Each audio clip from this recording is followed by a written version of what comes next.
I didn't decide to run until about 2 days before the petitions were due. I wrestled with the idea a little bit. And I guess what convinced me to run is what I mostly ran on. I didn't think the taxpayers were being well represented, or I didn't think the taxpayers had a voice. And that was my message, is that the taxpayers needed a voice. I don't know that you target voters,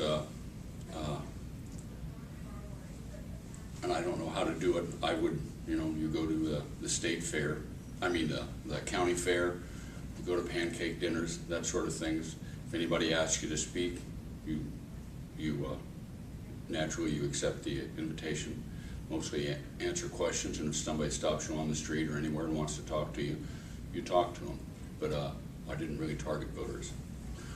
Well, I suppose my advice for anybody that's running for office would be to understand the major issues facing that office, be familiar with them. Obviously, you aren't going to be as familiar with somebody that's in office. You'll be more familiar with some issues than others. Some issues you might not be familiar with at all. But have one or two things you're running on, like I said, a voice for the taxpayers, and have a set of principles.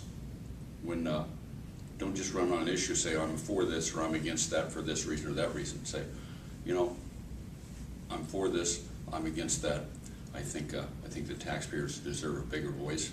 I'm a libertarian, so and it's easy for me to go on an issue and say this is what I believe because I believe in property rights, or I don't think that any government body has the right to do this, or it doesn't work very well that way. If they aren't home, you leave a flyer. If they are home, you introduce yourself, tell them what you're running for, and if they've got any questions, you answer them. Typically they don't. Most people just say thank you. They'll take the literature or not.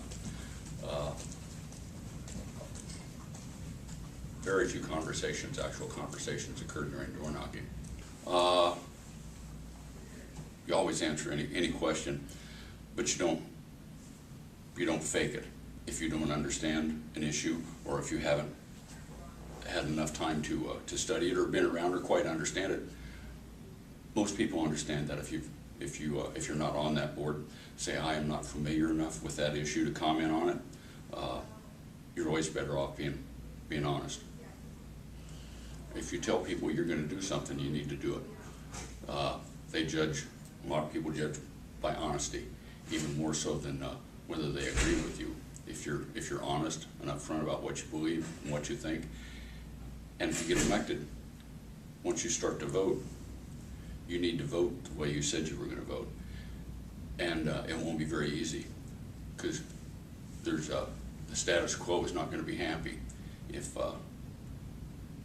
you vote against them. So it's not going to be very easy. It's not going to be as easy as you think it is.